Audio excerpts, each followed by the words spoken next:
Panay sabi mo na mahal ko sila, hindi ko sila matiis, pero putik! Lintik!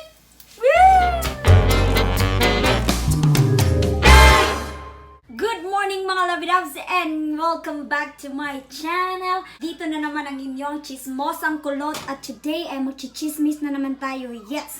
As usual mga Labidabs, magluluto tayo habang nagchichismis dahil yan lang naman ang ating ginagawa, diba? Nagchichismis. At kung hindi nyo pa po ako kilala, ako po ang inyong lingkod, ang chismosang kulot na walang ibang ginawa kundi ang magchismis at mag-react sa mga tao na lumalabas kay Papa Rafi Tulfo. At kung baguhan kayo dito sa aking channel, welcome po. And if you haven't subscribed yet, go ahead and subscribe na para maragdagan ang aking subscriber.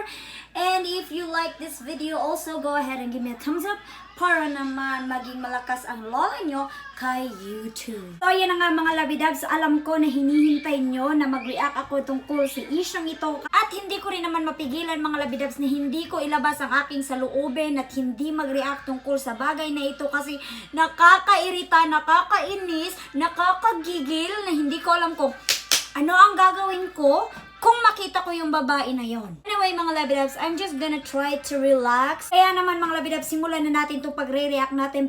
Pero bago ang lahat, gusto ko lang i-shoutout si Pong. Hi Pong! Thank you so much for messaging me on Messenger.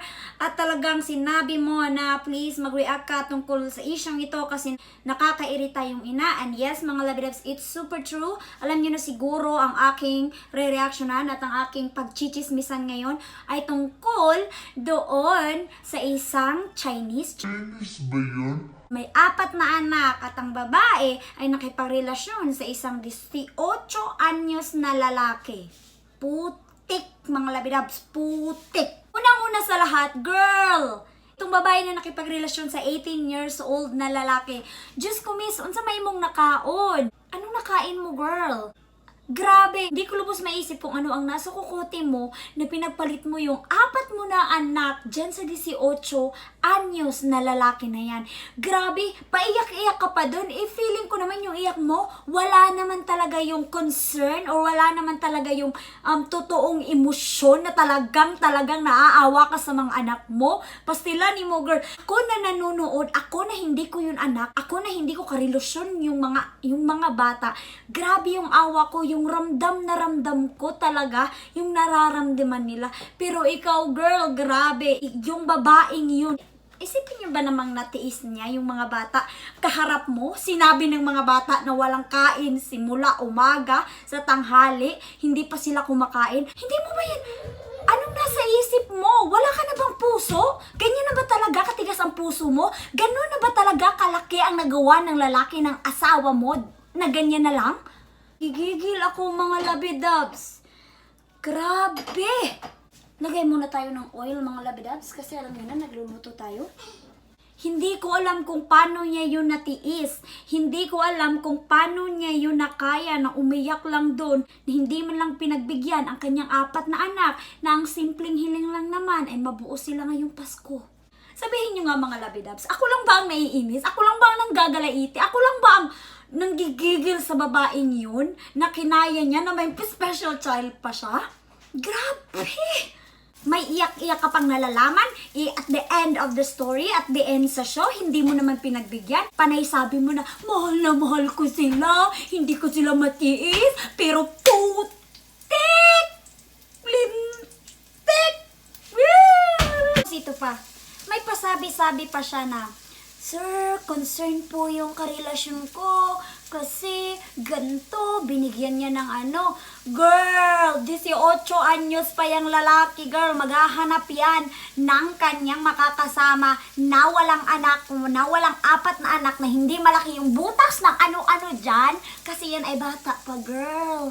Grabe ni mo, girl, ha? Alam ko mga Labidabs kung bakit yung babae niyan napunta sa 18 anyos na yan. Kasi hindi na siguro maibigay ang gusto niya.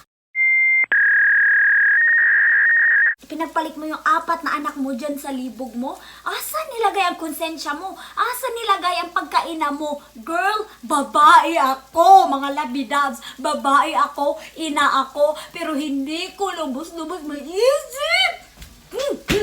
kung saan niya nilagay yung kanyang konsensya para ganun-ganunin lang yan yung 4 niyang anak. Nagigigil na talaga ako mga labidabs. Nagigigil na ako sa babaeng niyan.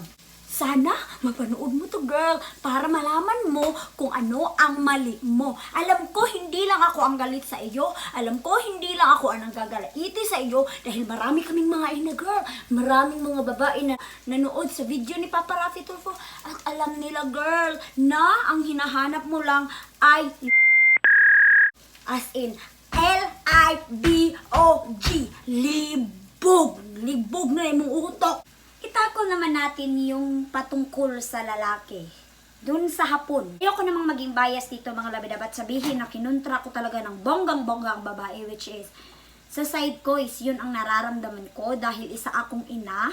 Galit ako sa desisyon niya na hindi man lang niya mapagbigyan yung mga bata. Pero anyway mga labidabs, let's say, sabihin na natin, yes, nagkamali ang lalaki, nagkababae ang lalaki sa past, nagkakabit yung lalaki sa past, pero inamin ng lalaki, sinabi niya na dati lang yun, at lasing siya, at nagsisisi na siya, at kahit ganun pa man ang nangyari mga labidabs, pero sa ngalan na hindi niya pinabayaan ang kanyang 4 na anak, para sa akin masasabi ko na isa siyang dakilang ama. Kaya hindi ko lubos maisip mga labidabs kung ano ang pinaka-punto or pinaka-reason ng babaeng ito kung bakit ayaw niyang makipagbalikan or kahit ayaw man lang mapagbigyan yung mga anak niya na kahit sa Pasko man lang or bigyan man lang ng second chance or third chance because everybody deserve a chance. Bakit?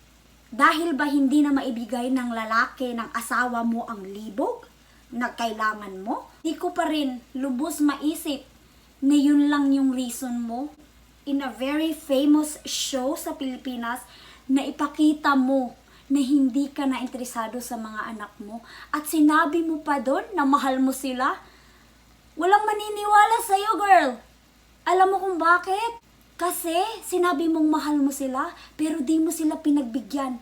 Inabandona mo sila kahit nakita mo na sila harap-harapan na umiyak, harap-harapan na naghangyo, ni-request. Kakabisayan ako nito.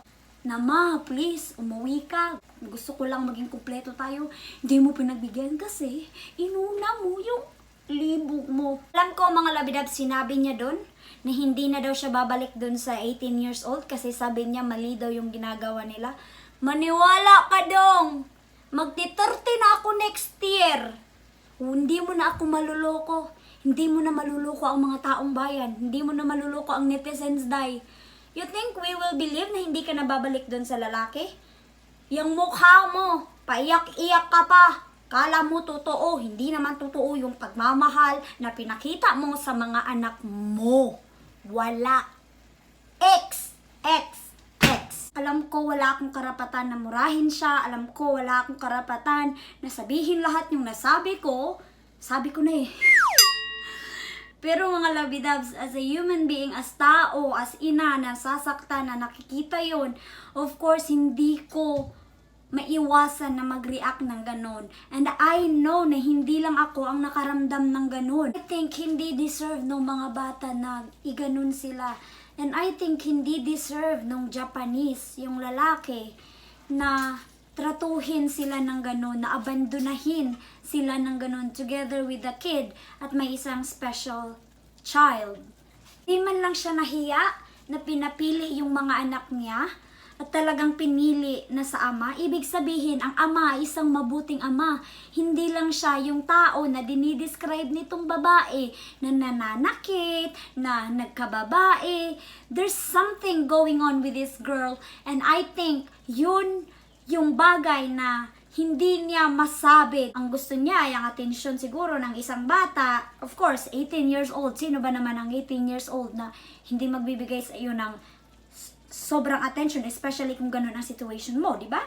But anyway, mga labidabs, this is so sad. This story is very sad. Alam ko na marami tayong galit sa babae. So, yun na yun, nangyari na yun, at nailabas ko na rin ang saluubin ko, ang gusto kong sabihin.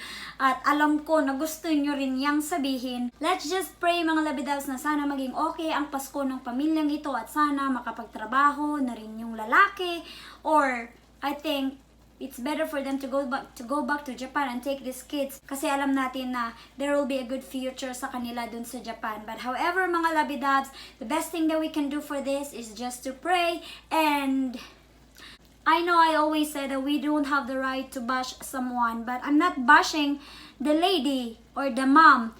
I am just telling her na mali yung ginawa niya. So anyway, mga labidabs, that's all for today's chismis. Let me know what your thoughts in the comment section below. I'd love to read that. Thank you so much, mga labidabs, for always tuning in into my chismis. And let's wait for another chismis na naman tomorrow. Let's see kung ano na naman ang mga bagong ka-etchusan kay Papa Rafi Tulfo. Kaya naman, mga labidabs, hanggang dito na lang. I will see you again tomorrow. God bless you all, mga labidabs. Bye! Love you all!